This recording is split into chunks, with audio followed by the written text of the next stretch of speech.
Welcome to the Play-by-Play with Patrick and Brandon, your home for updates and insights into the sports world. All right. Episode 17 of the Play-by-Play. Thank you for joining us, everybody. We'll get straight into it. We got a lot to talk about today. How are you doing, Brandon? Doing fantastic. Episode 17. If we're going by the numbers, that's the Phillip Rivers episode. Shout out Phillip Rivers. Um, Are you talking yeah, about his just number or the amount of kids he has? I think this would be a Por qué no los dos situation. Um, but just excited to keep it going. Got a lot to talk about today. I'm very well rested. I fell asleep during the main event of UFC 330, so that really kind of boosted my energy. A little nap session for me, so I'm doing good. Let's get into it. Yeah, very busy week. The MLB is still rolling. NFL preseason started. A UFC card, and Brandon and I went to go see Avenged Sevenfold in the middle of all of it, which was pretty great. You're dang right it was. That concert kicked some serious butt. If you were there, you know. Indeed. But that aside, some great music aside, a lot of stories going on in the MLB. I think I wanted to start by just taking a second to say rest in peace to late great Tommy John. He was a great pitcher and by all reports just as good of a guy. Even outside of baseball, obviously he was a pioneer in terms of sports medicine. As the Tommy John surgery obviously named after him. So there was a lot of research being done to figure out how to get him back playing after what should have been a career-ending injury, and then you see him end up playing 14 more years. So a lot of great pitchers have had much longer careers thanks to, the experimentation done during the midst of Tommy John's career. So rest in peace, lost a really good one. Obviously, I never saw him play. Brandon's kind of old. Maybe you saw him play, but Not that old, Patrick, but I couldn't have said it better myself. So many pitchers uh, have had their careers extended because of Tommy John, and it's very fitting that his name will go down in the history of the sport because every single time a pitcher needs that surgery, that's Tommy John. So, yeah, tough loss, but absolutely great legacy to leave behind. indeed, just a great, positive impact on the sport. It's something you love to see. No real controversies to talk about, which is, few and far between in the world of sports. So, tough week because of that, but we keep it moving. Uh, we have a couple of the usual stories to catch up on in terms of the MLB. The Boston Red Sox are 3-7 in their last 10. Um, they lost a series to the A's, who were horrible. They lost to the Blue Jays, who have definitely been swinging up as of late. They've been playing some pretty good baseball really late into the season. It's almost too late for them to really make an impact, but they've been winning a lot. They lost the series to the Pirates, which the Pirates are also pretty stinky. And I believe just yesterday, at the time of recording, this is Tuesday. Just yesterday, they won their first game in a series against the Diamondbacks, which the Diamondbacks have been very streaky, but overall pretty bad. So it's kind of necessary. I believe they're playing again right now. So we'll see what goes on with the rest of that series. But so I guess, kind of the storyline we've been monitoring with the Red Sox. The question is, uh, what are you thinking? Because we've talked about in the last couple of weeks how, you know, the Red Sox were on this incredible hot streak and everyone was all, the Red Sox are back. Boston was back into it. The fans were back into it. And then there have been a couple of weeks where they've really been sliding and they haven't picked it up. So it's going to remain the question of the week, the question of the month at this point, I guess. How are you feeling about the Red Sox getting closer and closer to the postseason? So I'm gonna say panic meter is about a medium right now. I'm not like running around circles in my house like freaking out about this. At the same time, I'd be lying if I said I wasn't a little worried. I mean, thank goodness the Yankees are just 5-5 in the last 10. Uh, they're still somehow in a catchable range. I think we're only 2.5 games behind them in the wild card race, which just seems wrong with the recent skid that we've had. But shout out to New York. They can't get it together either.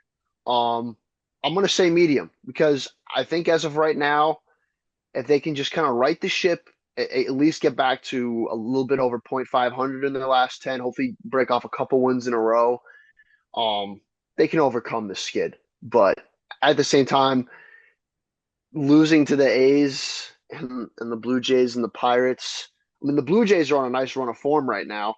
Um, but Pirates and A's, those are teams that you should beat. Um, Teams that if we had beaten, we could be ahead of New York right now. So yeah, definitely a little concerning. Don't want to see the Sox go cold right before the playoffs. Yeah, it is unfortunate because the Red Sox, you could talk about injuries. I mean, we didn't even get to see Curtis Mead play in a Red Sox uniform yet, and he's out right now. And there are a ton of other injuries on the team. Trevor Story, bunch of guys. So it's not the end all be all, but in a pretty tight playoff race right now. Again, it is very important to win these, middle of the season games and just hope we get the opportunity to see a lot of these guys healthy at the end of the year. Um, like you said, the Yankees being bad is very important for us right now as they are one of our main competitors trying to break into this postseason. Also 5-5, like you said. They also just lost the series to the Blue Jays. So again, the Blue Jays are really kind of punching up right now. Prior to that, they beat the Mariners and Braves. And we talked about injuries with the Red Sox. Mind you, the Yankees are doing a little bit better, and they're still missing Cody Bellinger and Aaron Judge, two of what I would consider the better players in baseball. I mean, what is there to say about Aaron Judge? So it's it's better for the Red Sox that the Yankees are doing bad, but conversely for both teams, there are a lot of teams looking to get into a wild card, looking to punch up because we've talked about it a lot recently. The Rays are really running away with the American League East at this point. They've been consistently good all season. They did just lose a series to the Orioles, which is kind of surprising, but again, 150 plus games in a baseball season. But prior to that, they hadn't lost a game since August 2nd. So they were really rolling until the Orioles beat down on them. It's tough because you have two of the better teams in the American League just kind of trailing the Rays, who are probably the favorite to make it out of the American League this year. And so with the Yankees and Red Sox getting at the wrong time, it's getting close to becoming anyone's game again.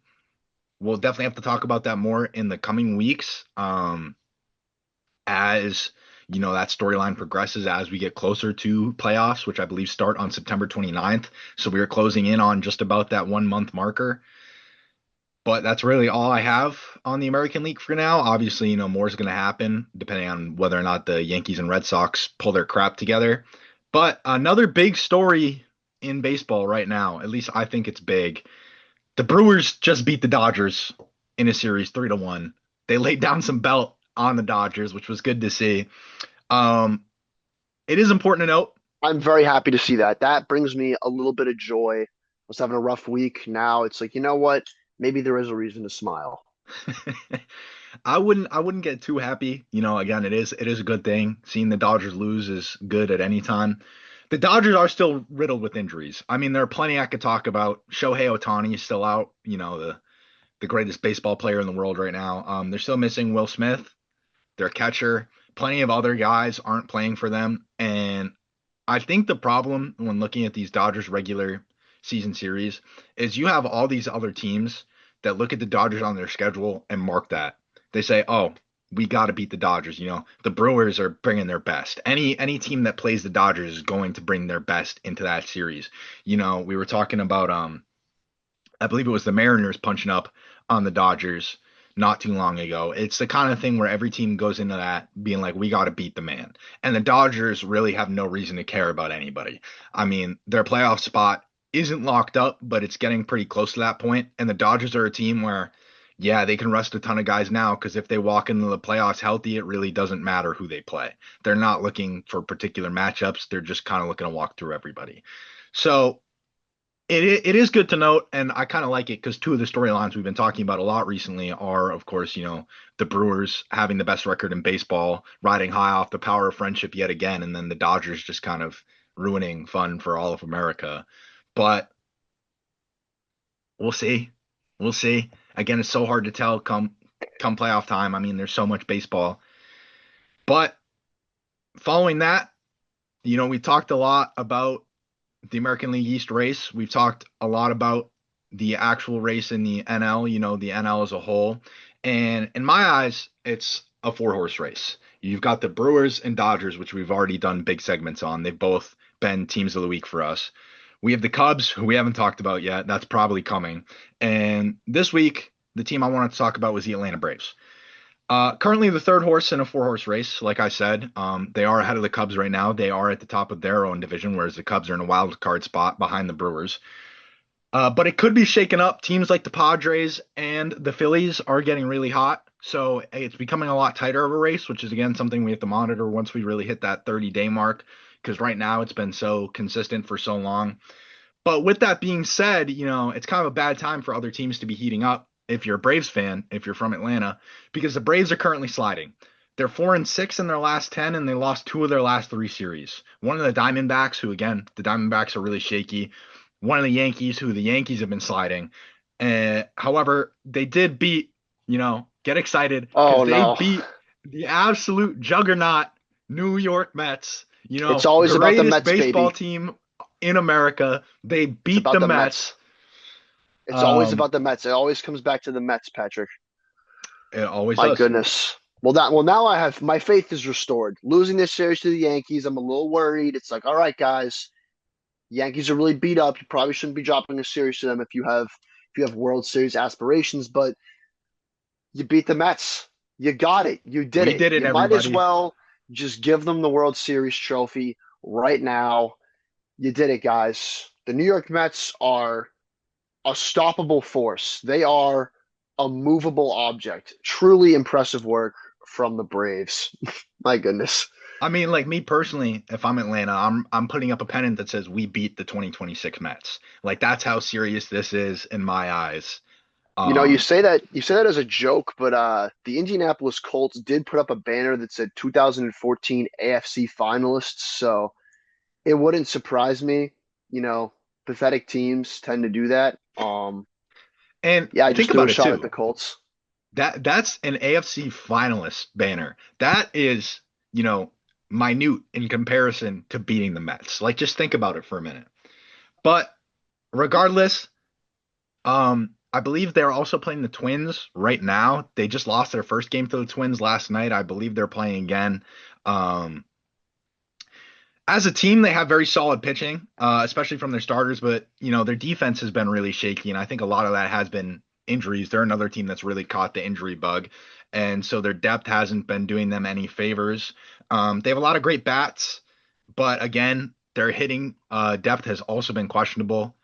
Again, the injury bug. I mean, I feel like it's hitting almost every team right now. I think that's what happens when you're this late in the season. But, some of their standouts from the season include first baseman Matt Olson, who's been booming the ball. He's probably been the best hitter for their team right now. Center fielder Michael Harris has also had a very strong season at bat. Catcher Drake Baldwin, another guy for them that's had a very electric bat. They've had some great hitting when they're healthy. Not to mention, they still have Ronald Acuna Jr. on the team, who I believe it was 2023 he won the MVP, and he's really looked like a shadow of himself currently. He's had a lot of hamstring issues, and that's really kind of prevented him from playing his best baseball. But at the same time, he's only 28, so if he gets the rest he needs to really recover, you know, 2023 form's not that far away for him. He's a young guy. I think he could be a really strong competitor for them, especially in the postseason if they make it, which I mean, again, right now it's looking like it is, but who's to say at this point? Their pitching staff is anchored by our old friend Chris Sale, who's been having a pretty electric year, 2.16 ERA. Bruh. How do you feel about that? I guess their roster in general and specifically Chris Sale, you kind of seem like you have a lot of emotions on that one. I mean, to be honest, if like part of me is like, oh man, that's like he's balling out for them, but I really just feel happy. That just makes me happy. I don't have any ill will towards Chris Sale. I hope his ERA gets even lower.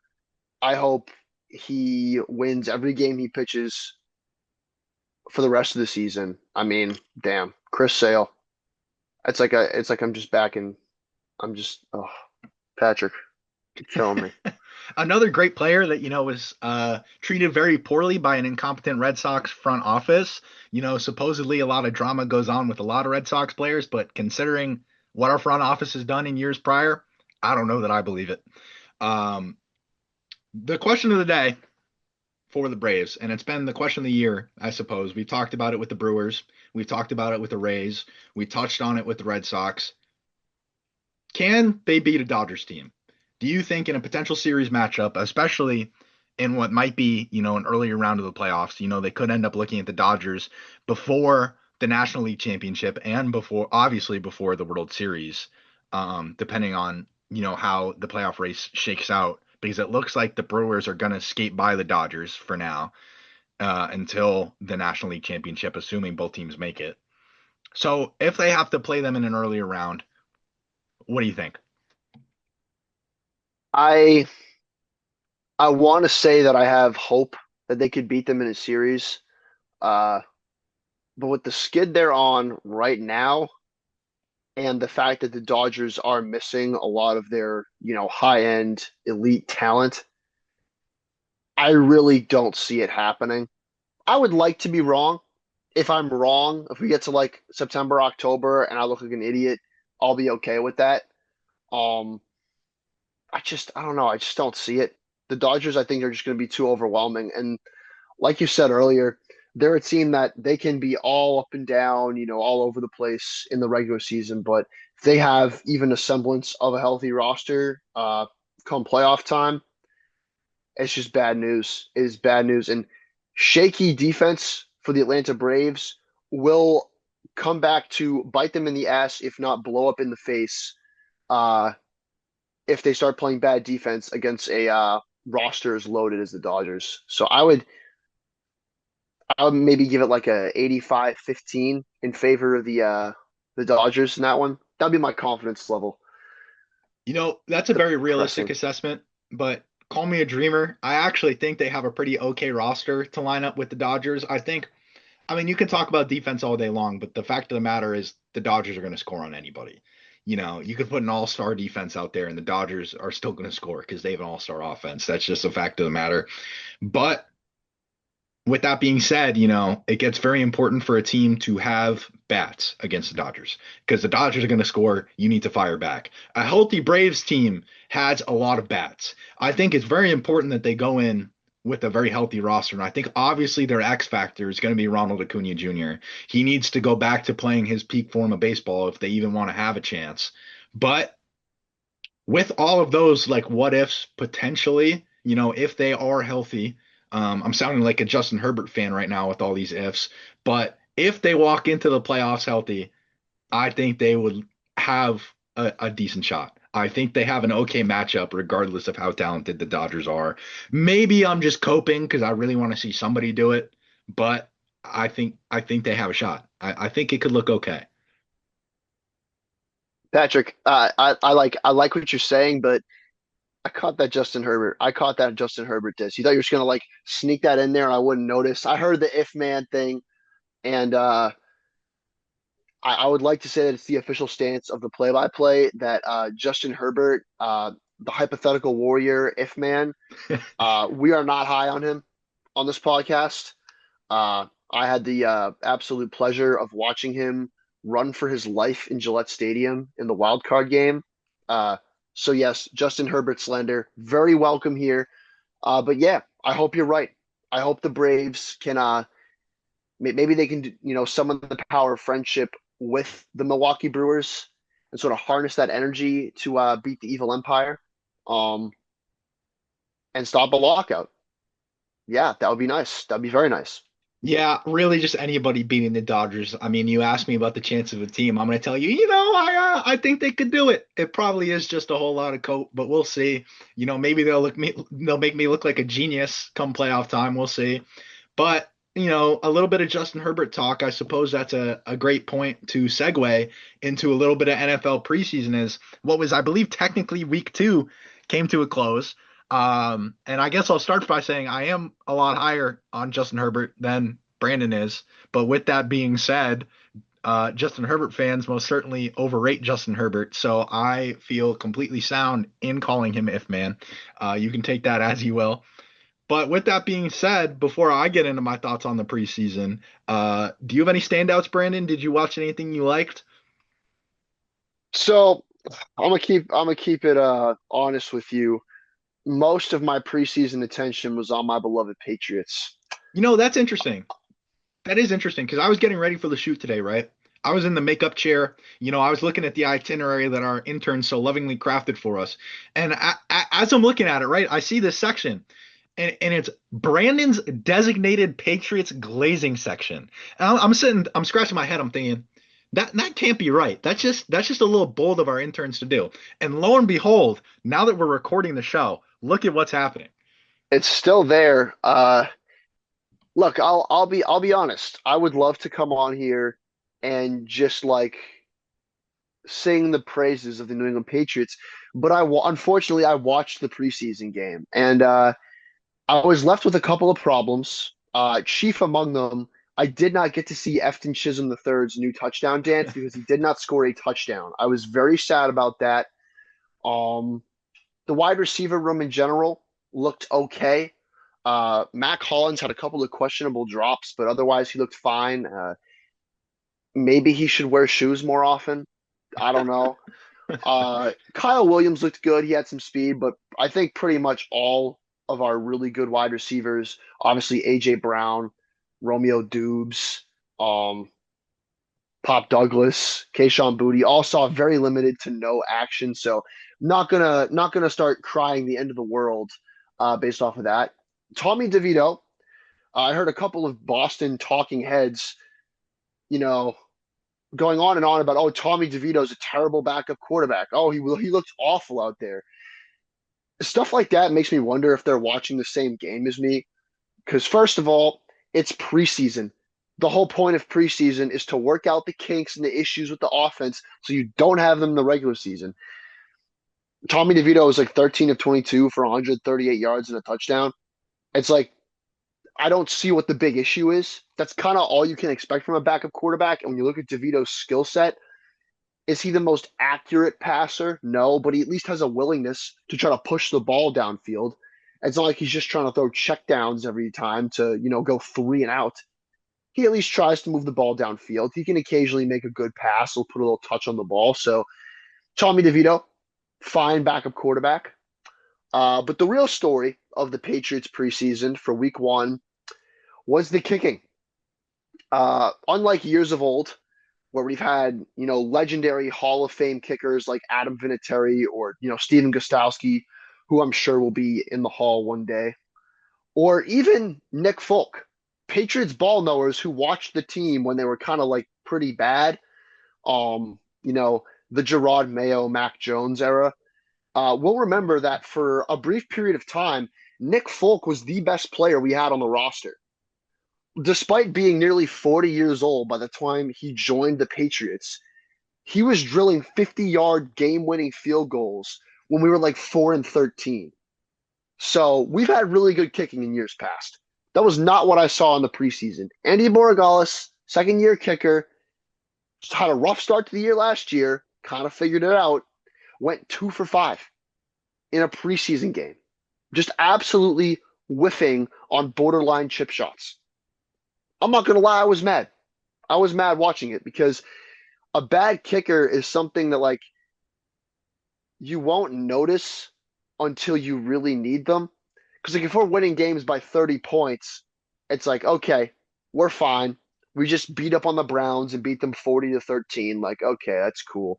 You notice it when the games are close. And you start thinking, wow, if he had made that 39-yard field goal, we would have won the game. Andy Borregales, figure it out. I feel like with kickers, it's mostly mental. It's not like his leg isn't strong enough to make the kicks. He's just in his head about it. So hopefully, through preseason, he can figure that out and get back on track because if he goes 2 for 5 in too many more games, the Patriots are going to be calling up you, me, and every dude with a working leg in the state of Massachusetts saying, hey, open tryouts at Gillette, buddy. Get in there. So yeah, that's enough about the Patriots. Like I said, it's preseason. I'm still waiting for my preseason legend. I haven't seen it yet. Um, Normally I would say Efton Chisholm, but he's kind of elevated himself from that status because he will one day be the greatest wide receiver in the history of the league. So I'm cool with that. Yeah, go No, Patriots. Not as much glazing as I expected, considering how the interns marked it down on like my sheet. I'm definitely gonna have to talk to somebody about that. I'm like an But onion, Patrick. I have layers. I think it was a pretty fair assessment. As far as Borregales goes, I think it's too early to start hating. I mean, 1 week of preseason, maybe he had some like bad tacos or something the night before. Who's to say? But I'd like to see more out of him before it's panic mode. But you are absolutely right. A kicker is one of the most important positions in football. And I think there's nothing more rage-inducing than watching missed kicks that could win you a game. And in a preseason game where, you tie and it doesn't really matter, okay, whatever. But if that keeps up in the regular season, you're gonna have some very mad fans in Foxborough.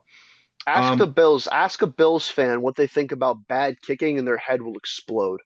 That's all I need to say on that matter. All you have to do to get a Bills fan mad, you've got like three or four things you have to do. Number one, make fun of the new uniforms. They look like they were drawn by like a fifth grader who only had three different colors of crayons. He had blue, red, and like a really boring gray. Number one, new uniforms. Number two, your $2.2 billion stadium has obstructed view seats. What are we doing? it's Fenway Park. Number three, your new video board is super tiny. Gillette Stadium has a bigger video board, and it was built in the early 2000s. And then, of course, number four, wide right. 20-19 loss against the Giants in the Super Bowl to kick off a four Super Bowl losing streak. I just did it, guys. Buffalo Bills hate speed run. You're welcome. I'm sure the three Bills fans on the planet really aren't going to appreciate that. I guess three people is That's all too it takes bad. to make a mafia, but whatever. With that being said, aside from a little bit of Bills hate in our designated Patriots time, I took a little bit of time to watch some games, and definitely catch a lot of highlights, as I think it's really fun, just to look at these players that may or may not get shine during the regular season. It's really hard to tell. One guy that probably won't see any regular season time, but I think he was probably my standout and everybody's standout for this week. I'm looking at Ty Simpson. Putting on for the culture. You love to see it. Really representing the name very well. He went 21 for 25 and with 190 yards and two touchdowns in the Rams game against the Chiefs. So really putting on in a preseason game. It's fun to watch. Exciting, explosive football again. The question of the day, I suppose, do I buy a jersey? So, easy answer, yes. And I'm not just talking about like the crappy Fanatics, like vinyl, like print jersey. I'm talking like full game day stitched jersey, Ty Simpson, just so you can have the jersey that says Simpson on the back. I feel like you would like definitely rock that. Would be a versatile sort of purchase for you. And that's the glory of preseason. Ty Simpson is not going to see action unless the Rams are up 30. I mean, Matthew Stafford's coming off an MVP year. I know in the offseason, people were a little confused as to why the Rams would draft a quarterback so high when they already have Stafford and they're definitely in win now mode. But hey, way to show out, way to prove you belong in the NFL. I know his time at Alabama, his resume definitely left a little to be desired, especially for a high level quarterback that's going to be taking in the first round of the draft. Um, just good for Ty Simpson, good for all dudes with Simpson as a last name. Um, yeah, some other things that I want to talk about. Fernando Mendoza making the NFL preseason debut. Obviously, didn't see the whole game, but 10 of 16, 97 yards, touchdown. I know every time I saw him sort of move around in the pocket, sort of step up to avoid a rush, I'm like looking at TV. I'm like, what did Tom Brady like work with you? Like, is he like controlling you with an Xbox controller? I'm a little confused as to what's happening here. The mannerisms are a little bit like Brady. Whether or not he has all the other intangibles, obviously way too early to tell. But I think if Raiders fans were a little bit nervous to see him in NFL action, he definitely looked ready. Very poised, very confident. The accuracy that was so important to him at Indiana clearly hasn't left him. So good start for the number one overall draft pick. What else you got for highlights? Yeah, I mean, as far as Mendoza, I kind of figured he was going to be impressive. I mean, obviously, everyone who has seen a lick of him play college football, he knows he was pretty NFL ready. He didn't, put on a game like Ty, but when defenses see a Simpson on the field, they really just start shaking in their cleats. So what can you do about that? That's no slight to Mendoza. It's just kind of the way it goes. I of course know from personal experience. But with that being said, a couple other guys that I thought were really impressive. Jalen Brooks, he's a wide receiver for the Cardinals. He had 6 catches for 52 yards and a touchdown. So he was getting his hands on everything. He got in the end zone, which is really impressive to see. A big highlight for a Cardinals team that will probably not be very good. So, there's a chance he sees some pretty good shine during the regular season, if he keeps performing well. Following that, we had Aiden Garnes. He's a cornerback for the Bucks, and he brought down a pick six in a preseason game, which is always fun to see. Defense getting on the board a little bit. And then another player who also played in the Bucks Jets game is going to be Maury Bamba. He's a cornerback for the Jets as well. He was playing some great defense, a lot of breakups, but unfortunately, he got hurt.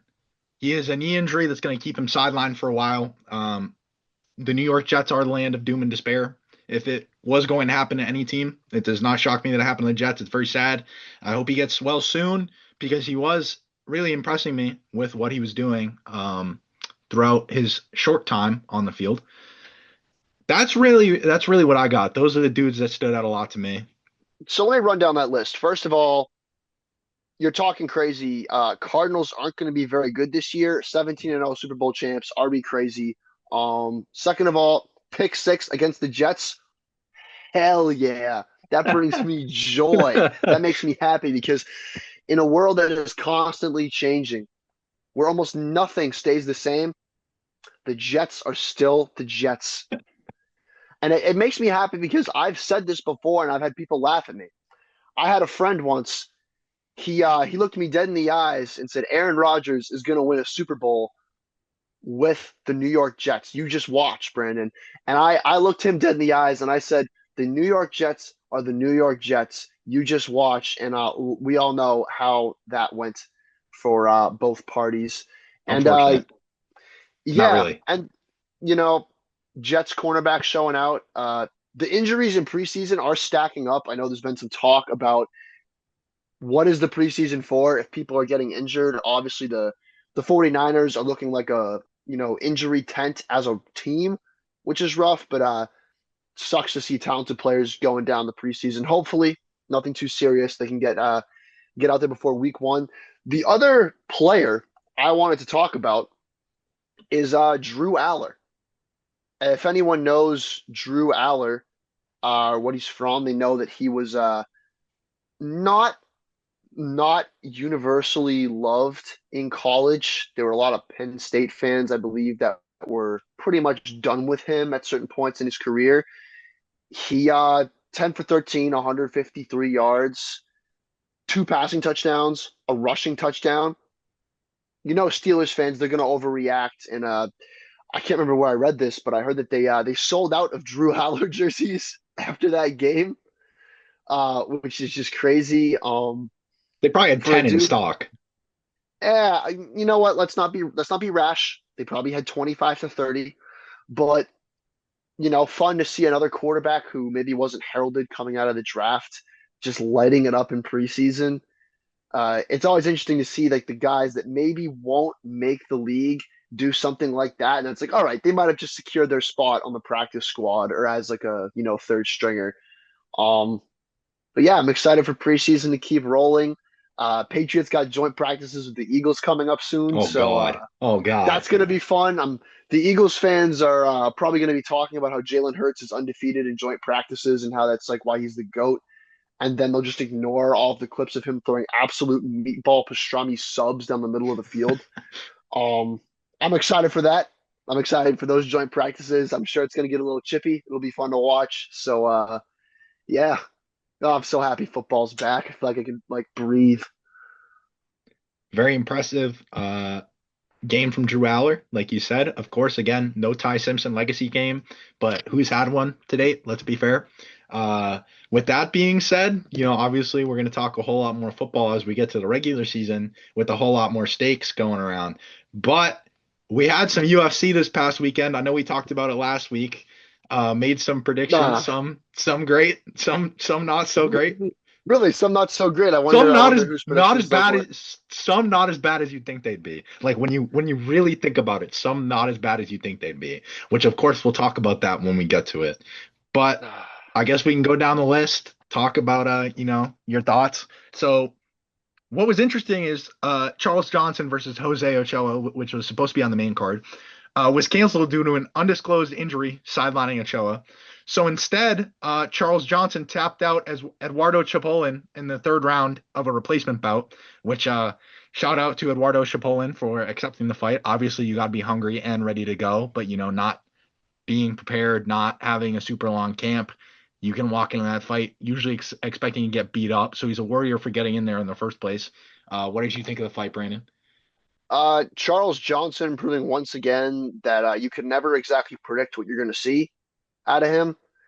He can get brutally knocked out in one fight and then look like he's low key a title contender in the next. And he looked pretty good.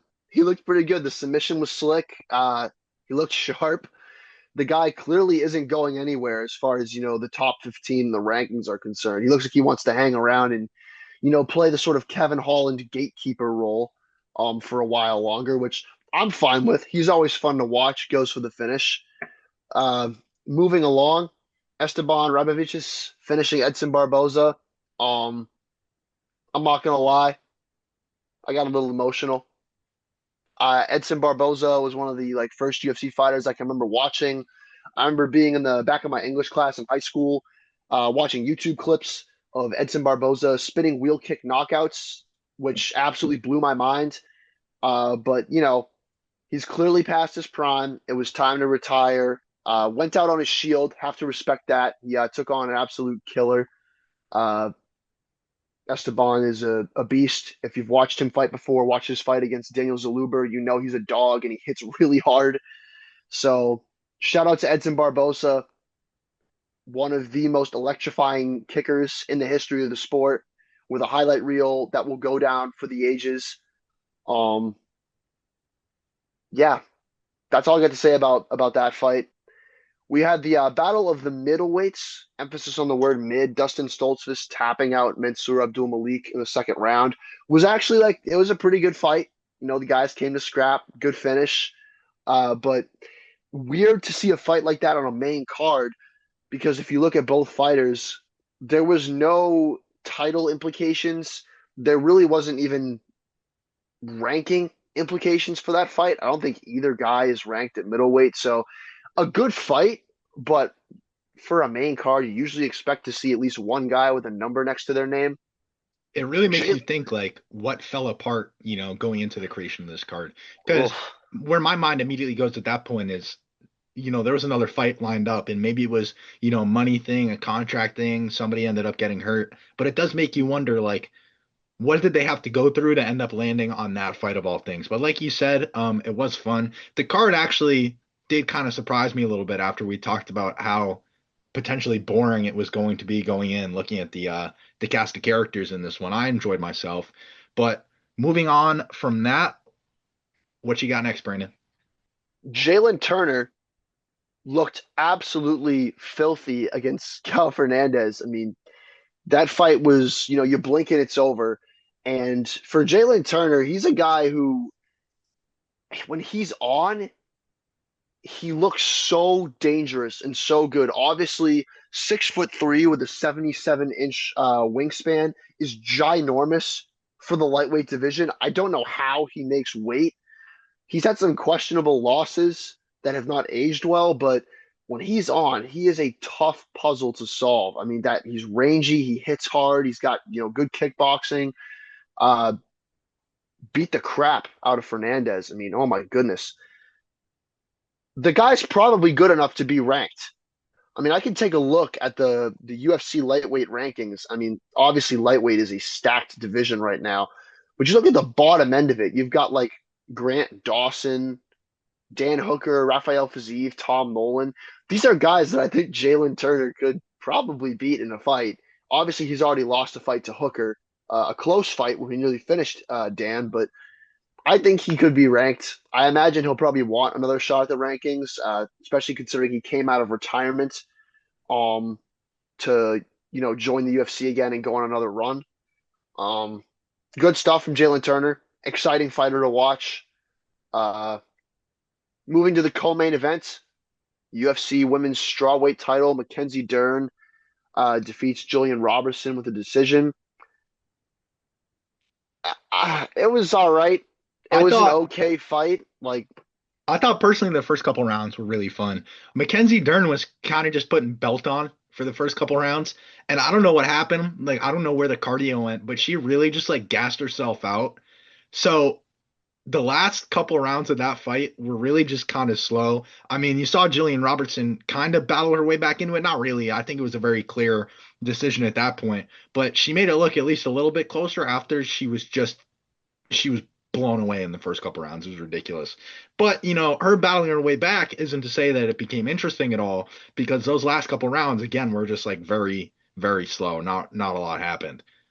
so that was definitely foreshadowing for the main event. But I think, ironically, the two biggest storylines around the women's strawweight division right now have nothing to do with the actual title fight that just happened. Number one, Zhang Wei Li could win that belt back right now. Zhang Wei Li's ground game, the striking, the power, the speed. I think she could fight Mackenzie Dern right now and she would win that belt back. So if I'm the UFC, that's the next fight I'm booking because I still believe Zhang Wei Li is the rightful champ in that division and needs to get her belt back. And And second of all, I believe that Mackenzie Dern also said that's the fight she wants. So I feel like it's pretty cut and dry. Bold words from Mackenzie Dern. I mean, to be fair, if you're a champion and you wanna walk the walk, you do also got to talk the talk. So we'll see. you want to be the best, you got to beat the best. And then I don't know if you've seen this, Patrick. Julian Robertson's coach, Din Thomas, came out and said that he was done coaching because he believes that Jillian Robertson has gone as far as she can go in her career and she's not going to get back to a title again. Whoa. Yeah, yeah, whoa. Absolutely insane thing to say, especially from your coach and a coach that a lot of people thought could probably do a little bit better as a coach during that fight. He's been under a lot of criticism. I'm not going to repeat what Sean Strickland had to say about Din Thomas I because, to be don't quite even want to frank, know. I mean, it's not like we're on a national TV network or anything, but I just rather those words not come out of my mouth. But if you want to take a look, just look up Sean Strickland's Twitter and type in Din Thomas, and you'll see his thoughts on the matter. Um, a lot of the UFC world has come out and said, Din, that's classless. That's Yeah. classless. It's an absolutely gutless thing to do to your fighter who just went out there and tried to fight for a title and came up short of, what is the ultimate dream of a mixed martial artist.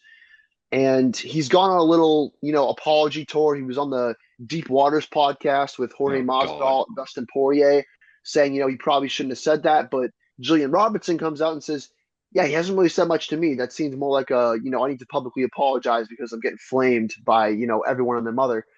Rightfully so. Uh, so we'll see how that story develops. Hopefully Jillian Robertson gets a better coach and is able to continue her career and keep at it and keep winning. Yeah, Din Thomas got to look in the mirror yeah, after that one. What are you doing? having had like a lot of great coaches in my career, but also a few horrible ones, I really do feel a lot of sympathy for something like that. It's really hard, like, having to deal with that, especially with someone like out of anybody that's supposed to be in your corner, especially in an individual sport, like that's supposed to be your coach. Like the number one job of a coach in a sport like that is really to have your back. Obviously, they're teaching you, obviously, they have to give you constructive criticism and things like that. But in a game that's so mental, a coach having your back is so important. So that really sucks. I hadn't heard about that in the last week. Just crazy. I hope Jillian Robertson, like you said, finds a better coach and maybe a better mental will help her, push through and win some more fights. Uh, yeah, classless. And of course he goes on the Crazy, media crazy tour stuff. afterwards. You Well, know, yeah, he's getting flamed for it, rightfully so, by everyone in the mixed martial arts world, everyone in the sports world. And I think you hit the nail on the head. In a sport like mixed martial arts, in sports in general, knowing that your coach has your back and wants to see you win and is going to be there for you, win, lose, or draw, is so important. It is so crucial to know that your coaching staff and your camp is behind you, and hearing your coach say, I don't think she's going to get back to the title. I think she's gone as far as she can go. That's he's giving up on his fighter. What coach in their right mind would say that out loud? It genuinely baffles me. Uh, just shocking and disappointing to see. Uh, enough of that. We have a main event to talk about. Like I said earlier in the episode, when we started, I took a little bit of a nap during this one and felt well rested because it did go the full 25 minutes. For those who didn't catch it, Islam Makhachev defeated Ian Machado Gary by unanimous decision to retain his welterweight title. That's his first defense of the second belt he's got. Uh, it wasn't a good fight. I would like to gas it up and say that it was, but there were so many things wrong with it. We'll start with the obvious. It was boring. There was one really good moment in the second round where Makachev caught Ian Gary with a really nice head kick and knocked him down, but no finish. And the striking output over the 5 rounds was shockingly low. The statistic that I saw bouncing around social media that I think is very emblematic of Makhachev's reign at welterweight, he has landed 58 significant strikes in his last 2 fights, which have both gone the full 5 rounds. So he has spent 50 minutes in the octagon in his past 2 fights and has landed 58 significant strikes. I get it. His wrestling is good. I get it. His ground control, his clinch control is top of the line. It is dominant. That output is really low and it is really boring to watch. To sort of caveat that, it's not all his fault. Ian Gary looked extremely hesitant. For a dude that had a 5-inch height advantage and a 5-inch reach advantage, he was very hesitant to commit to his punches. He was very hesitant to throw kicks with his full force because I think he was afraid of the takedown. Takedown defense wasn't terrible. His grappling looked pretty good. He was able to get up from a couple of takedowns. He was able to move off the fence for a little bit, but Makhachev was able to just kind of grind out a decision with the clinch control, with the grappling, and it just left a very bad taste in my mouth because I'm thinking about this. I'm like, dude, welterweight used to be such a crazy division. It used to be such a crazy division back when you had, this is crazy to say, like Tyron Woodley, Robbie Lawler, Kamaru Usman. Hell, I take Leon Edwards. Like, this is crazy. 58 strikes in 50 minutes of fight time is ridiculous. And I hope someone else at welterweight can take that belt off of him or he just retires because I want to see some good fights in that division. Yeah, so I had some bad takes going into this one, truth be told. The I was one future? of the I was one of the schmucks in the Ian Machado Gary camp, and while he did lose, I don't think that take was as bad as a lot of people may make it out to be. I No. believe the referees said he won 2 rounds. I believe, and I have a hard time disagreeing with that. I thought he looked pretty good in the fight. I think he looked abysmal in the first 2 rounds. I think his game plan going into the fight, which has worked for him in so many other fights, was very similar. Which, for those that don't really know, Ian Machado Gary has kind of cut his teeth being one of the best counter strikers in the business. And that's made him a decently fun fighter to watch against guys that really throw, right? Like if he's up against somebody that likes to stand and bang, that counter strike, calculated style of offense can be pretty fun.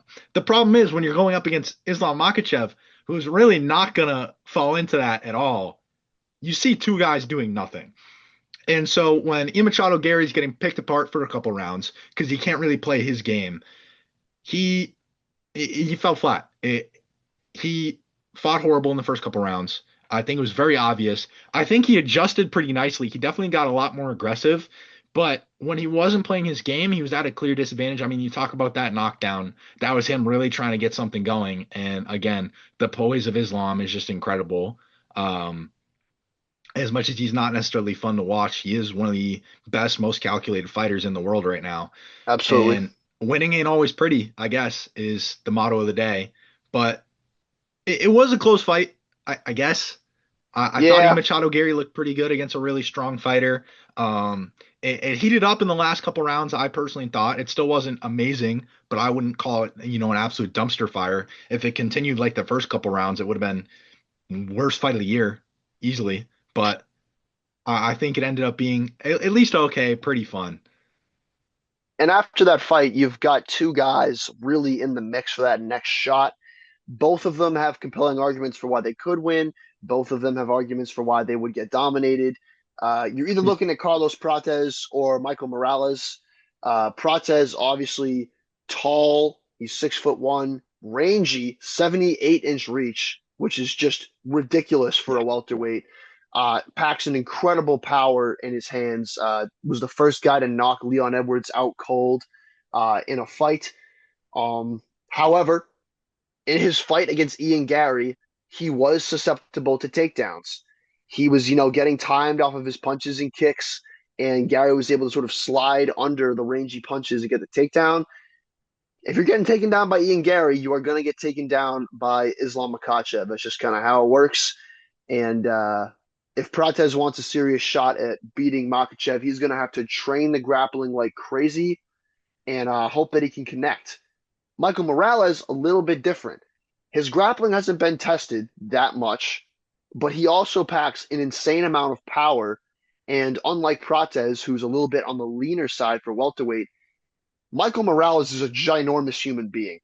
I believe when he is not fighting, he walks around at close to 220 pounds. So he is cutting 50 pounds to make the welterweight limit, which, if you're saying, I don't know how much longer he can do that for, he was the backup fighter for the main event at UFC 330, and he weighed in at 170 pounds on the dot and didn't even look that drained.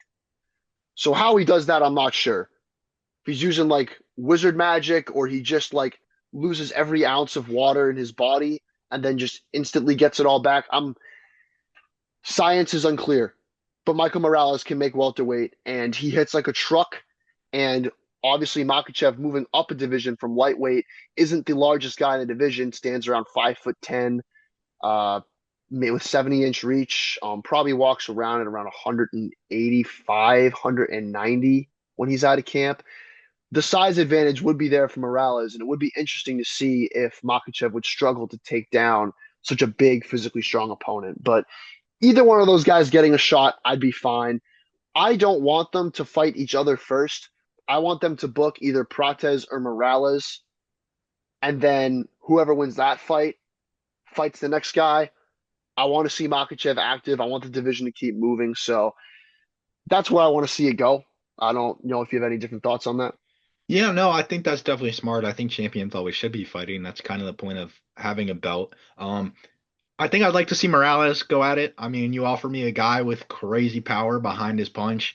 That's what I'm gonna want to see. I've always been in the camp when looking at the UFC that, the striking is my favorite part of it. I think that's pretty much a unanimous opinion. I mean, of course, you have a few diehards that really love to see the wrestling, but that's never what's stuck for me. So that's something that, yeah, I think personally I would like to see Makachev fight again. Like you said, keep the division moving, and I think I'd like it to be Morales, but really could go either way. We'll see what happens. Anything else from you on that, Brandon? So not much on that. And then obviously we do have a UFC card this weekend, not a numbered card. I can't call them pay-per-views anymore, which is still, I'm kind of getting used to it.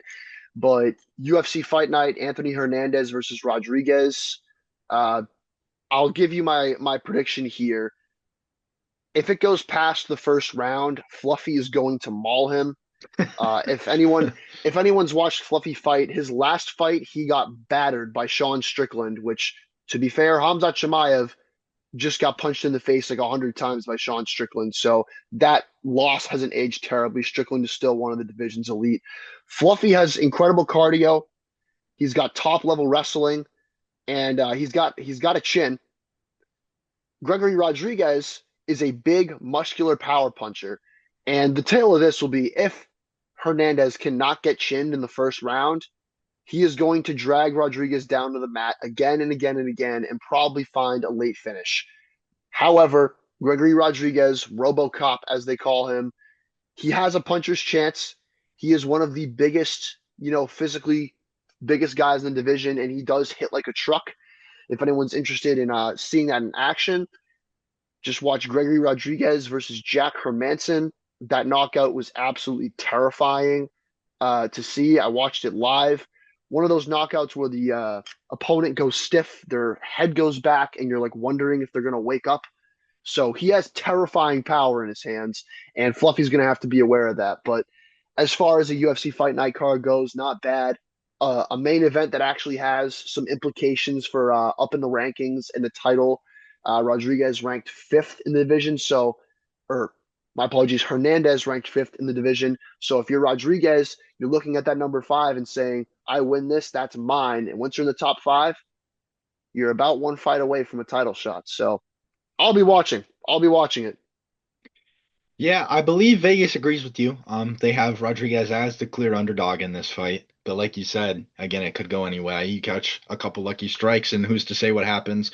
Hernandez is ranked as the number five in the middleweight division going into this fight, I believe. So it could be a good look for him to potentially, get another win up under his belt, excuse me, potentially move up, get towards a potential title shot.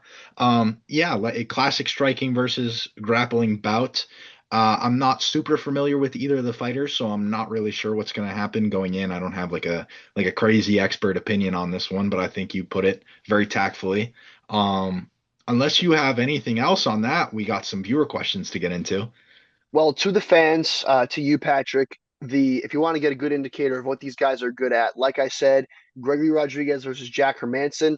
If you're looking for a vintage fluffy performance, check out Anthony Hernandez versus Roman Dolidze. There's a point in that fight where Hernandez literally drags Dolidze across the octagon while he's grinning like a madman. So definitely check that out. But that's all I've got. I think it's time for some viewer questions. All right, so a little bit of ball knowledge to close off the UFC segment from Brandon there. With that being said, from Chris in Plymouth, who's one player you believed in so hard and were wrong about slash still haven't given up on? I really believe in Dragon Bender. Uh, Oh, a little late oh, on that one, I think, personally. If you told me that 10 years ago, I probably still would have called you crazy. that's a damn good Um, question, though. especially now. It's a little out there. Do you want to go first, Brandon, or do you want me to take this one? So I'll go a little close to home. I'll go a little close to home with this. This is a guy that when he was drafted, I really wanted him to be something, and he just never really panned out.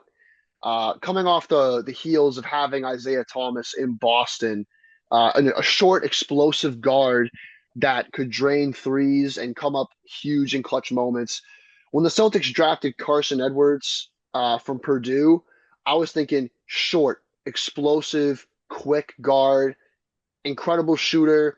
He came up huge for Purdue in the March Madness tournament. Here I am thinking, and he wears number four. This guy could be the next like energy guard for the Celtics. And he just never panned out. The shot just it didn't it wasn't consistent enough at the NBA level to warrant a roster spot. I think he stuck around for a couple years with the Celtics, and then I believe with the Maine Red Claws or the Maine Celtics when they got renamed. Don't know where he is now. Unfortunately, at this point in time, I would have to say that I've given up on Carson Edwards being, you know, a contributing guard for the Celtics or for an NBA team in general. But man, watching him play in the summer league, every time he would hit a pull up three off the fast break, I was like, dude, he could be the guy. And it just questions like these, they just make you think back. They make you think back to wow, Carson Edwards. So many good names you could throw out there, Patrick. I'm interested to see what you have on this one. Yeah, there are a lot of Celtics I could even talk about too.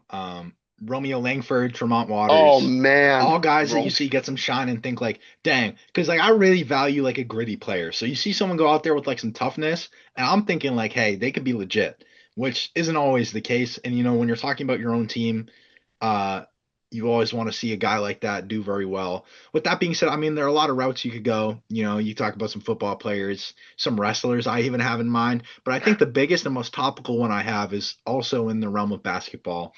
For a long time, especially so before we started the play-by-play way back in June of last year, basketball was like my go-to sport for everything. Like aside from watching basically every single Celtics game every year, I was watching so much basketball just around the league. That's definitely changed now that we've started the podcast, as I've, dipped my toes in other things, really just expanded my horizons to have more knowledge for the show.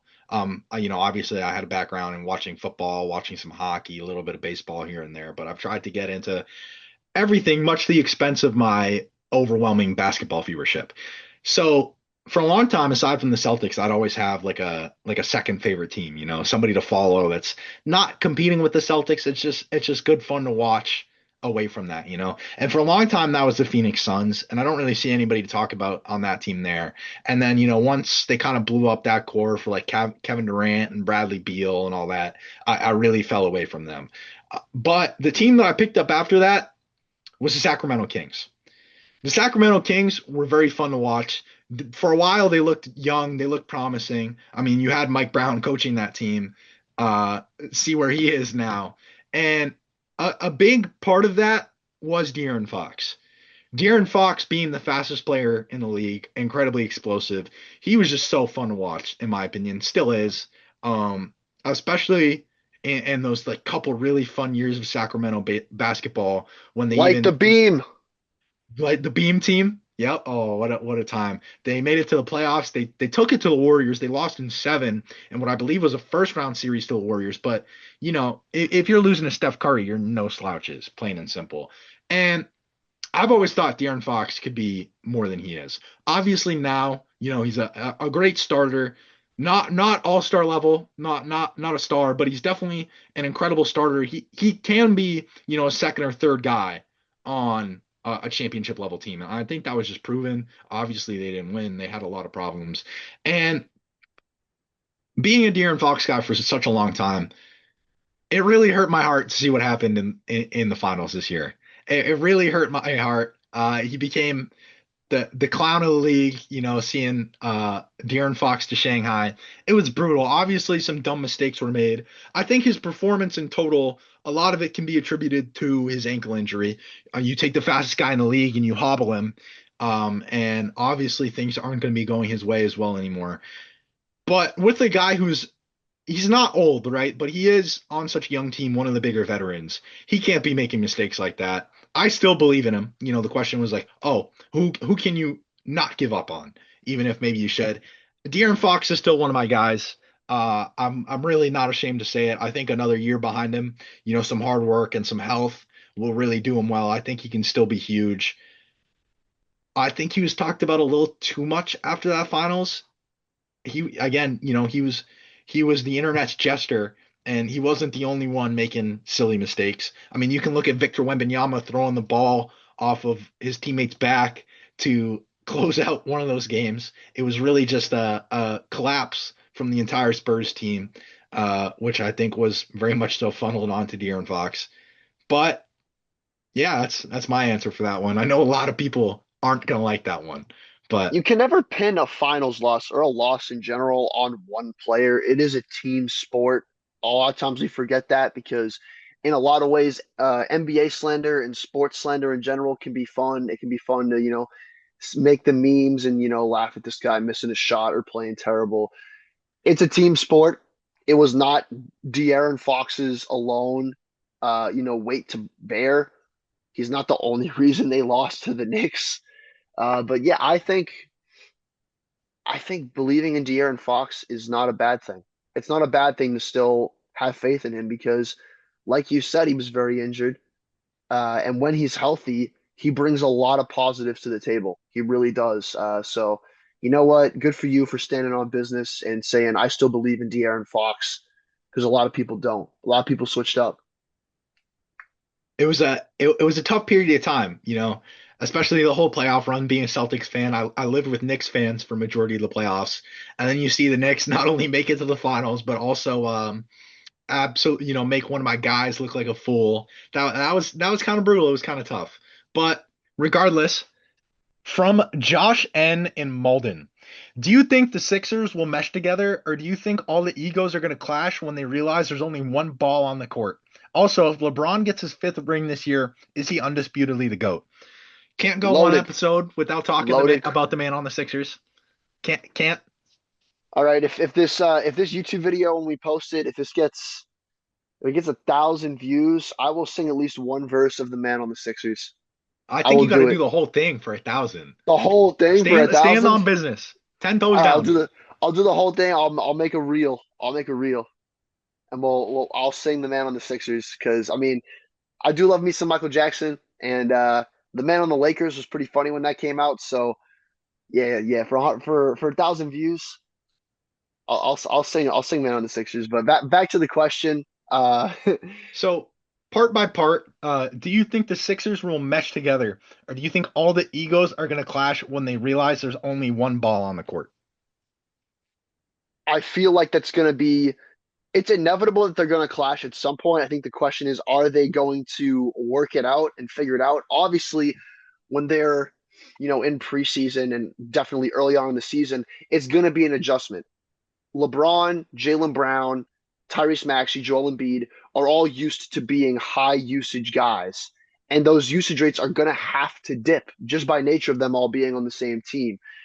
It's going to be difficult. It's going to be an adjustment period. Jaylen Brown, uh, we all know he loves to take his own shot and he wants to get his own looks. He's going to have to accept that his scoring numbers are going to go down. Same thing with Maxey. And Embiid's not going to get as many touches in the post as he used to. There's going to be some clashing of egos. I think that's a given, especially when you have guys who play so passionately. Especially I'm looking at Joel Embiid and Jaylen Brown, historically rivals on the Celtics and Sixers, both very passionate players. They're gonna if one of them takes a bad shot, the other one's probably gonna let them know. The question is, will they figure it out? Only time can tell. I'm inclined to think that it might not go as well as Sixers fans want it to. When you have a team with a lot of egos like this, the team that I think of the most is the 2021 Nets. The Kyrie, James Harden, Kevin Durant. On paper, that team was gross, and despite them coming a foot on the 3 point line away from a finals trip, we're never able to really figure it out. Clearly, some issues of chemistry and fit on that team. So I'm leaning in the direction of seeing a similar situation with the Sixers. So, I don't think I necessarily agree. I think obviously the egos are going to come to head. What happens in the locker room, who's to say, right? But historically, teams with all this star power are all about their business. Like what we have to remember is these guys are professionals, right? They're professional basketball players. They get paid to go out there and play and win. And history says that more often than not, they figure it out. Now, with these specific guys, who knows? But I'd put money on them being able to figure it out. LeBron James is one of the greatest winners of all time. Jaylen Brown, a Finals MVP. He spent so much time in a duo where the media tried to really pit them against each other, and they were still able to win. The rest of those guys, BJ Edgecombe, hardworking, nose down kind of guy. He'll be all about the team. Tyrese Maxey, high energy, super great locker room guy. Again, I think it'll all be okay. If problems happen in the locker room too, I don't necessarily know that it'll affect them on the court. You brought up that Nets team with KD, with James Harden, with Kyrie Irving. And yeah, you're right about them. Absolutely. But what I will say is there were a lot of external factors affecting that team. They couldn't stay healthy for the lives of them. And then you have the COVID stuff going on with Kyrie Irving. And also, three of the most toxic personalities in basketball. And I That is think that's true. really safe to say that Kyrie Irving, James Harden, and Kevin Durant are three of the most toxic personalities. And you can look at the history of their teams. Kyrie Irving blew up a Cavaliers team because he wanted to be the guy. He wanted to go be Batman. He ruined a Cavaliers team, and that's really the Cavs were all the success he ever really had. He couldn't be the guy in Boston, and then he burnt that bridge on his way out. James Harden had his best chance with the Rockets, and a lot of people were James Harden's fans then. Since then, he hasn't played winning basketball in his life. He demands more of the ball than what he is due at this point in his career, and we see him play horribly for the Cavs, plain and simple. And Kevin Durant has been poison everywhere he's gone. He blew up a young, promising Thunder team to go leave for the Warriors, who won a lot. I'll talk about them in a little bit, but then blew that up because of his problems with Draymond Green. The Nets happen. He leaves. He goes to the Suns, gives it a couple years, leaves. After they tried to make a super team around him, and now this Rockets team, there were leaks about, I forget if it was specifically his messages, like in DMs, or one of his burners, talking about how horrible his teammates are, saying some crazy stuff. So that team, I think they are very much still outside the norm. Because you look at the rest of the history, even with Kevin Durant, the death lineup Warriors put a lot of egos aside to win basketball for a very long time. It's true. Even before that, you look at Shaq and Kobe again, eventually they broke up, but not before they won a lot of basketball together. The big three Heat team with Bosh, Wade, and Braun. And even then, you had All Star Ray Allen coming in, who was a shadow himself, but he knew how to play his role because that's what guys do. They were able to win together. It took them a little bit to figure it out. It took some belt from Dirk Nowitzki first, but I digress. And then even before that, the Magic and Kareem Lakers, regardless of what the Showtime show wants to tell you, they were able to put it together and win basketball together. The Bird, McHale, Parrish Celtics figured it out for the longest time. I don't think any problems ever surfaced coming from that team. So you can just look at all these points in history, or even the Bulls. Rodman, Pippen, Jordan. As much as Pippen loves to talk now, he wasn't saying anything back then. Yeah, you got that right, man. So I think they'll be fine on the court. What happens in the locker room, who's to say? We shall But see. the second part of the question, if LeBron gets his fifth ring this year, is he undisputedly the GOAT? I Does it greatly improve his GOAT status? I think yes. I don't think it makes him undisputedly the GOAT. Whether that's deserved or not is a conversation in of itself. But when you look at LeBron's career and you look at the competition of people he faces to be called the GOAT, and when I say competition, I mean Michael Jordan, I feel like there is always going to be people out there who say Jordan is the GOAT. And I don't think LeBron winning a fifth ring completely erases them. Because I think a lot of the criticisms about LeBron's career, they don't hinge off of this one season. It's not like him winning this fifth ring with the Sixers at age 42, whatever, is like, well, now he's the GOAT. His critics are always going to say he had to join a super team to win. He has six finals losses. Those criticisms don't get erased with a fifth championship. Does the fifth championship help his status? Absolutely. But I don't, my tendency is to say no just because the basketball community loves to argue. And I don't see the Jordan fans completely giving up the ghost just because LeBron joins the Sixers and wins a chip because they're going to say the same thing about this Sixers team that they said about the Cavs or they said about the Miami Heat, which is that LeBron used his lay GM powers to engineer a super team so he could win. They said that about Miami. They They said that did. about Cleveland. Yeah. They're going to say it about Philly if he wins. They'll say it about Philly if he doesn't win. So I'm going to say undisputed. It's a long shot. I just don't see it happening. The NBA community has been going Braun or Jordan for over a decade now, and I don't think that's going to change. Yeah, I think it becomes really hard in basketball with the word undisputed because obviously, you're talking about two guys. You'll have your occasional, oh, Kobe Bryant's the GOAT sayer. No, I'm sorry, If but you say no. so, Chief. You'll have an occasional Kareem Abdul-Jabbar fan again, if you say so. Um, but undisputed becomes hard because you're talking about these two guys, and the fact of the matter is, not only did they play in different eras, they never played each other. It's easier and more cut and dry in a lot of other sports when you look at, like, let's say football. Okay, well, it's Tom Brady, and who have a lot of other people been saying recently, Patrick Mahomes. Patrick Mahomes couldn't beat Tom Brady. Couldn't beat him. Patrick Mahomes. Patrick Mahomes. Oh, what are we talking about, man? Patrick But Mahomes and Tom Brady in the GOAT conversation. It's exactly. like that's It's what people say. I Braun Braun and Jordan is a much closer and I think a much more fair and honest I agree. GOAT debate than saying that Patrick Mahomes is anywhere near Tom Brady. And it makes me so happy that I can say that because Tom Brady, when he lost in the Super Bowl, lost in very close games, very competitive. Patrick Mahomes got belted by the Philadelphia Eagles. That game was over at like halftime. Jalen Hurts played a perfect game, and Mahomes looked lost out there. As a Patriots and Well Tom said. Brady fan, that made me very happy. And lest we not forget, Tom Brady took his Buccaneers and ran over the Chiefs. It was a bug and windshield situation. Mahomes put up 9 points in the Super Bowl. Anyone want to call that a goat?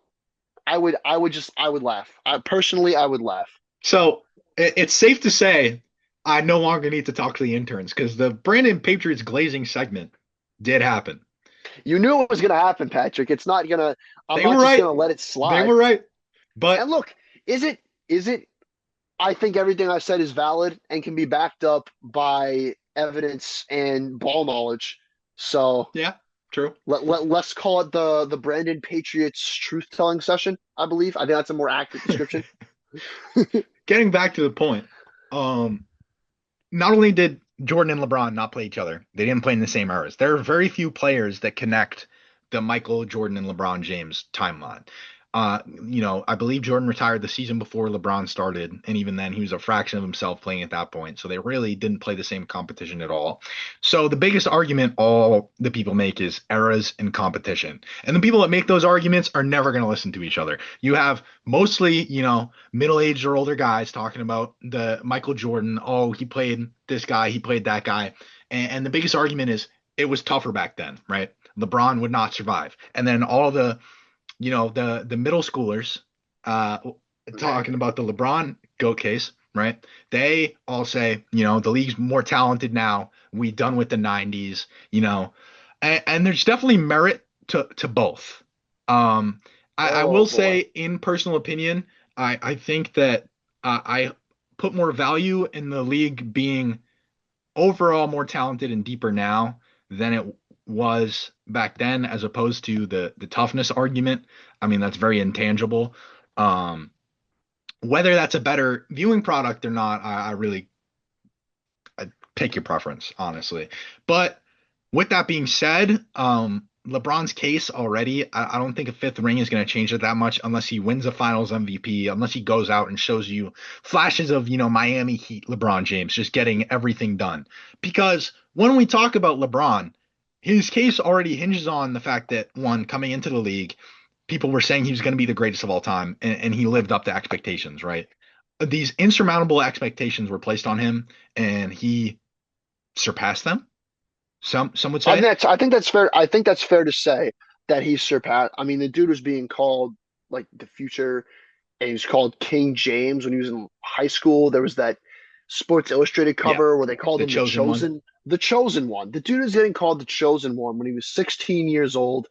And when you look back at his career, I think it is 100% fair to say that he exceeded expectations, which is crazy because those expectations were sky high, probably the highest they've ever been on any prospect.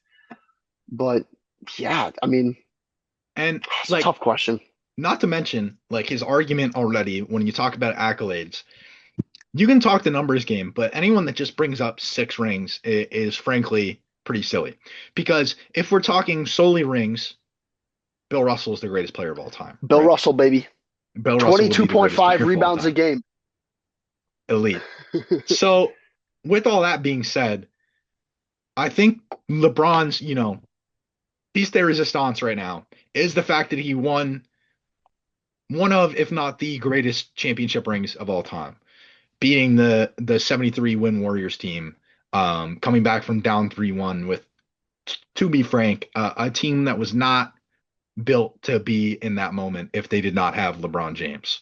Um, so again, it's an argument where neither side will ever listen to each other, truth be told. Sitting in the middle, I think that's pretty clear to see.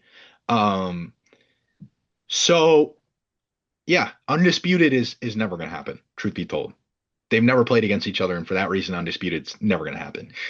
Could it make his case better depending on how he plays? Yeah, absolutely. But yeah, undisputed is a tough word in the realm of basketball.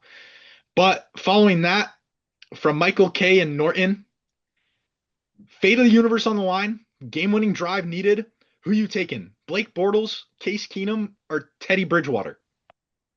All right. So when I hear this, it's like Brady, Manning, and Drew Brees.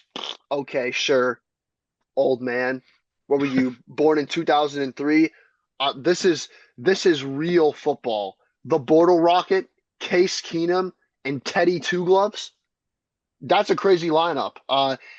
Fate of the universe on the line. This is tough because each guy has a compelling argument.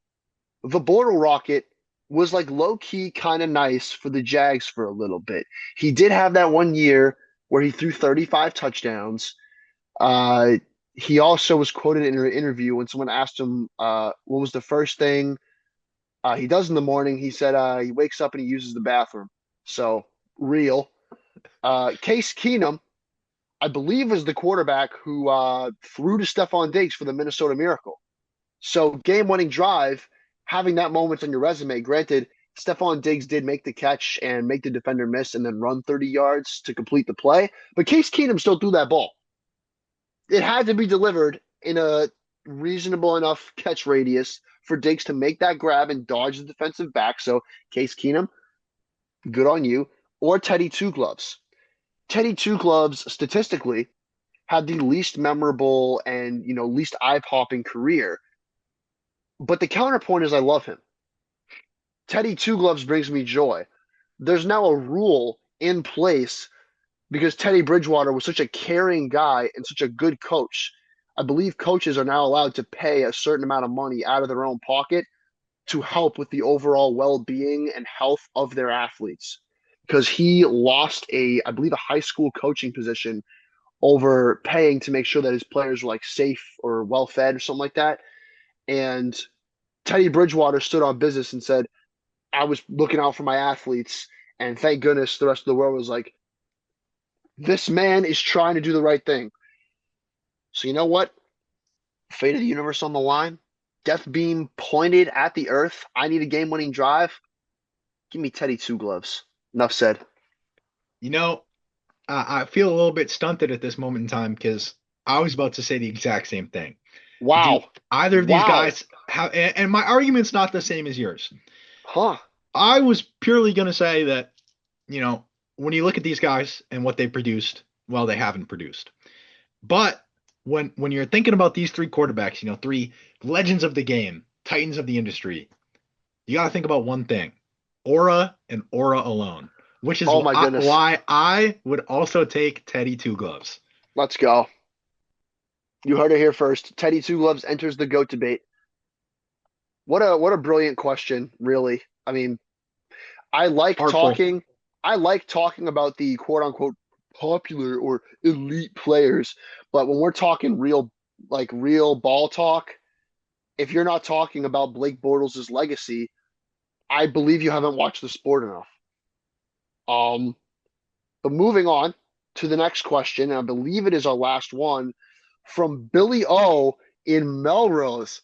Oh, look at this. We got a Melrose kid in here. That's fucking nice, dude. Big fan. From Melrose, who is an underrated fantasy football player people should draft in the Big 2-6?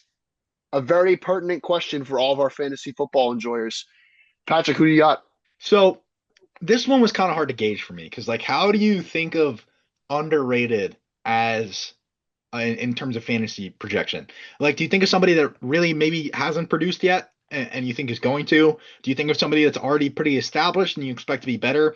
I wasn't sure where to take this. So the direction I went was David Montgomery. And I say David Montgomery because he was already a pretty solid pickup, right? Like having David Montgomery on your team was by no means a problem. But where he was lacking was the fact that he had to share a backfield with Jahmyr Gibbs.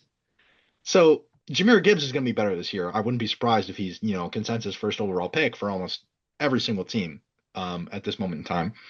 But I think Montgomery going to Houston and, being like the certified guy in their rushing out of their backfield is going to do him a lot of favors. And I think a lot of fantasy general managers who might be able to get him a little bit later than maybe they should have will get away with some murder in their leagues this year.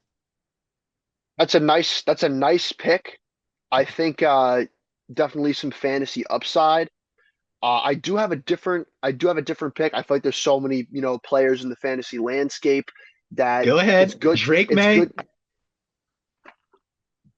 I wasn't going to say Drake May. Am I going to try to draft him? Obviously. I would be a Philistine if I didn't. But putting my unyielding faith in Drake May to the side for half a second, the player that I think could be a sneaky underrated fantasy football player is Omarion Hampton on the Chargers. I'll give you my reasons for this. Number one, I believe going into this year, he's the clear number one in that backfield. So he's obviously going to get the touches for the run game. Number two, new offensive coordinator, Mike McDaniel, who as a head coach, not that great. As an offensive coordinator, though, quite talented, very good at scheming. I think he could use Hampton in a lot of interesting ways. And number three, perhaps the most important, you just talked about the importance of aura. I came across this video a couple of days ago. Omarion Hampton posted a TikTok. It's essentially just a slideshow of some really tough pictures of Omarion Hampton, and he's got "Take It" by Stained playing in the background. I don't know if anyone's a fan of some late '90s, early 2000s divorced dad rock. Stained kicks ass. That's a great band. That's a great song. Omarion Hampton with a little bit of Stained and a good offensive coordinator. I'm seeing a step up. I'm seeing perhaps a useful pickup to be in your flex position, a valuable contributor, to sort of plug and play. So yeah, Omarion Hampton of the Chargers. That'll be my underrated fantasy pick. That's a good pick, and I believe that's also going to do it for us today on the show. Do you have anything else to say, Brandon? No, that's it. Just a great episode. Fantasy football. I'm ready for it. At the same time, I'm not ready to be screaming at my TV on a Monday night because I need 14 points out of my flex. That's something that it gets me every year because I usually end up saying no, I'm not going to do fantasy, and then I'm like, yeah, I'll join four leagues. What's the worst that could happen? Uh, so yeah, I'm ready for football. I'm ready for fantasy. Uh, oh boy, that'll be fun to talk about when my fantasy team is 3-8. All right, I'm done. Some brief housekeeping. If you enjoy our viewer question segments and you want to submit, you can find our link tree attached to our YouTube and our Spotify. If you're watching on YouTube, I'll also make sure to put it in the description of the video. So on our link tree, you'll find, both our YouTube, our Spotify, and our Instagram, as well as the question submission form. We look at it before we record every episode because we love doing that, just as much as we hope people love, hearing their questions answered. Aside from that, again, we've been very consistent about being here every Wednesday. Incredible. Shocking to some still, but becoming more of a norm. So make sure to come back. Make sure to follow us on Instagram to keep up to date with the show. And with that being said, thank you for watching. Thank you for watching the play-by-play with Patrick and Brandon. Make sure to check our Instagram to stay up to date with the show, and make sure to come back next Wednesday for a new episode.